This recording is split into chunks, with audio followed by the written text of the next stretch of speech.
ఏం చెప్తారంటే అలా చంపకూడదు, అది మంచిదని ఎవరు అన్నారు కదా. ఏదో ఆడవాళ్ళకి అన్యాయం జరుగుతుందని ఆ మాగ చంపినని మనం చెప్పకూడదు, ఎందుకంటే వాడిది కూడా ప్రాణమే కదా, ఎందుకంటే చేసుకున్న భర్త కదా. అందు గురించి అలా హత్యలు చేసుకుంటూ పోతే మిగిలేదెవరు, ఆడ మగ ఏది మిగలకుండా పోతుంది కదా.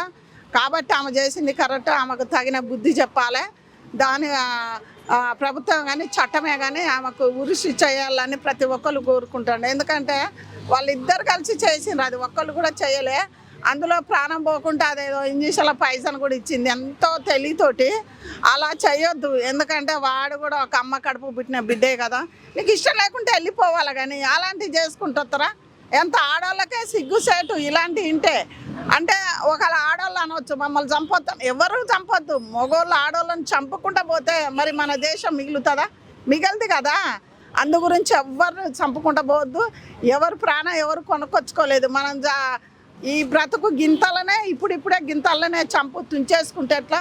ఎందుకంటే ఏదైనా బతికుండి ఎదిరించి కొట్లాడుకొని బతికితే బాగుంటుందని మేము అనుకుంటున్నాం. పిల్లలది తప్ప, తల్లిదండ్రులు తప్ప, అలాంటి టీచర్స్ది ఎవరిది తప్ప అంటారు? జీవితంలో ఎవరు తప్ప అంటే తల్లిదండ్రులు చంపమని ఎవరు చెప్పడు. ఒక పెళ్లి చేసింది ఎందుకు, కాపురం చేసుకొని ఒక భర్తతోటి నా బిడ్డ సుఖంగా ఉంటుందని ఇస్తారు కదా. తల్లిదండ్రిది మనం ఎలా తప్పు పడతాం? తల్లిదండ్రిది కూడా తప్పు కాదు. టీచర్ గురువు కూడా మా సంభవాన్ని ఆమె టీచర్ల చదువులో చెప్పిందా? వీళ్ళకు వాళ్ళు కొవ్వొచ్చి వాళ్ళు మస్తెక్కి వేరేటోడితో అక్ర సంబంధాలు పెట్టుకొని చంపుకుంటూ పోతుంటే దానికి ఏ తల్లిదండ్రులు ఎవరిది తప్పు కాదు. అందుకే ఇలాంటి పనులు ఎవరు చేయకుండా ప్రభుత్వం దీన్ని మంచిగా తీసుకొని ఆమెను కూడా ఇదే ప్రకారంగా చేస్తే బాగుంటుంది. సినిమాలు చూస్తే చాలా మంది, సీరియల్స్ చూసి సినిమాలు చూస్తే ఇన్స్పైర్ అయ్యి ఇలా చంపే ఐడియాలు వస్తున్నాయి అంటారు. అది పిచ్చి. వెనకట సినిమాలు లేవా? వెనకట సినిమాలు తీయలేదా? వెనకట ఇట్లా అచ్చల ఐడియా. కానీ వెనకట సినిమాలకు దీనికి ఇప్పటికీ కొంచెం తేడా ఉంది. మనం అనకూడదు కదా, చాలా తేడా ఉంది. గింతంత తేడా. వెనకటి మనుషులకు ఇప్పుడు మనుషులు చాలా తేడా.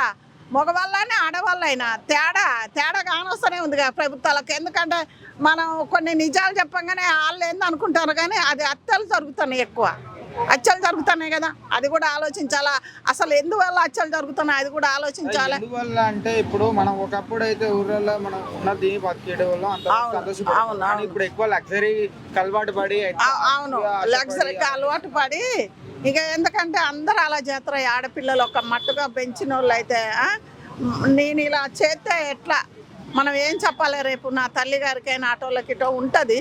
ఆమెకి వెనక ముందు ఎవరు లేరో ఉన్నారో మనకు తెలియదు, కానీ ఇజ్జత్ పరుగున ఆడదైతే అట్లా చేయరు కదా. ఏమన్నా పాసి పని కాదు, పాకి పని చేసుకొని బతుకు. నీకు వాడు లంగో దొంగో ఇష్టం లేకుంటే అంతే కదా. ఆయనను చంపే హక్కు మనకు లేదు కదా. నీకు పోకుండా ఇడాకులు తీసుకో. అమ్మ నాకు వీడు నన్ను ఇట్లా నిమిష పెడతానని బయటికి వచ్చి మొగరాయిలాగా బతకాలి. తప్పుడు పనులు చేసి కాదు. ప్రతి ఒక్కళ్ళు అంతే కదా. చాలా మంది ఉన్నారు, తలరాతను మనం ఎవరు చేయలేరు కదా. లక్ష్మి అది ఇది అంటారు. మరి ఇలాంటి ఆడవాళ్ళు వెళ్ళి చేయడం వల్ల మంచి వాళ్ళకి కూడా చెడు పేరు రావడం జరుగుతుంది. చెడ పేరు వస్తుంది. ఆడపిల్లలు ఇప్పుడు మాత్రం ఆడపిల్లలు నిజంగా చెప్తున్నా, ఎవరు తిట్టుకున్నా నేను బాధపడను. ఇప్పుడు ఆడపిల్లని కందానికి కూడా జనుకుతారు. ఎందుకంటే ఇప్పుడున్న దేశంలో 5 సంవత్సరాల పిల్లనే బతకనియటం. ఆడపిల్లలు ఎందుకు అనాలయ్యా? కనకూడదు. నిజంగా చెప్తున్నా, దేవుడు కాదు. ఎందుకంటే ఈ ప్రపంచంలో ఎన్ని హత్యలు మేము చూసుకుంటూ వస్తున్నాం. అది చిన్న పిల్లల్ని 12 సంవత్సరాలు 10 సంవత్సరాలు వయసు ఏది లేకుండా అన్ని హత్యలే, రేపులు హత్యలు. పండుకున్నా కూర్చున్నా అదే మా మైండ్లోకి వచ్చి ఇలా జరుపుకుంటూ పోతుంటే తల్లిదండ్రుల ప్లీజ్ మీకు దండం పెడతా, స్కూల్కి పోయి మీరు వదిలిపెట్టుకోండి. తండ్రి పోయి తీసుకొచ్చుకోవాలి. ఏ టైంకి నా బిడ్డ వస్తుంది, ఏ టైంకి రావట్లే.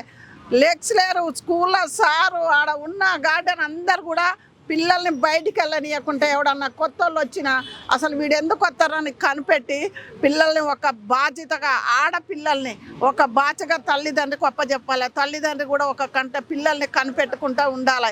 ఎందుకంటే ఇప్పుడు పాపపు లోకం వచ్చింది, పాపపు మనుషులు వచ్చిండు. ఎందుకంటే ఎవరిని నమ్మాలన్నా కూడా తెలియని స్థితిలో ఉంది మన భారతదేశం, మన దేశం.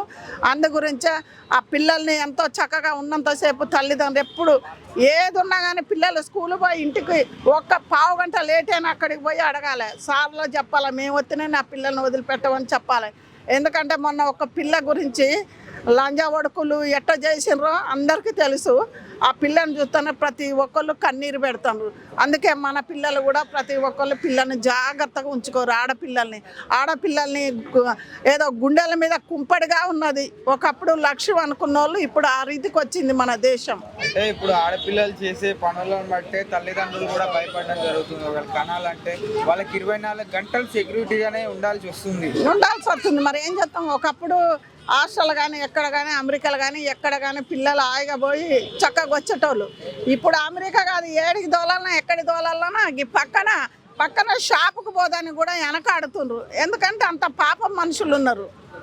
అప్పుడు లేరు. మరి అరే తప్పిపోతే ఎవరైనా అయ్యా మెమ్మాయి అని ఇంటికి తోలిచ్చేటోళ్ళు. అవును, లేడీస్ ఉన్న కాలేజ్లో అంటే ఉమెన్స్ కాలేజ్లో పోయినా కూడా అక్కడ వార్డెన్సే కావచ్చు లేకుంటే లెక్చరర్సే కావచ్చు, వాళ్ళకు కూడా భయపడాల్సి వస్తుంది అనేసి చాలా మంది తల్లిదండ్రులు చెప్తున్నారు. నేనేం చెప్తానా, అల్లున్న కాలేజీ కానీ స్కూలే కానీ అల్లున్న సార్లు కూడా ఈ యజమానులు ఉంటారు కదా, ఈ తల్లిదండ్రులు కూడా సార్లని ఉత్సబోపియాలి. నా కొడుకులు కూడా మంచోళ్ళు కదా, వాళ్ళు ఈయన ఏం చేసేది లేదు. ఎందుకంటే వాళ్ళు కూడా మరి వానికి ఒక బిడ్డ ఉంది, నాకు భార్య ఉంది, నా ఫ్యామిలీ ఉంది. ఆ చిన్న పిల్లల్ని కూడా ఒకలాగా ఓలగరుగా మాట్లాడతారని చాలా కంప్లైంట్లు కూడా నేను విన్నా.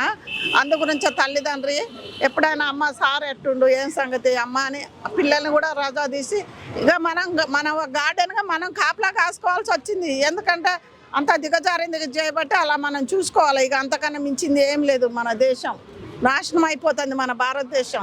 ఎందుకంటే మొన్నటి పిల్లని చూసినాక మీకు ఏమనిపిస్తుందో మీ అందరికీ తెలుసు కదా. అందు గురించే మన భారతదేశం నాశనం అయిపోతుంది.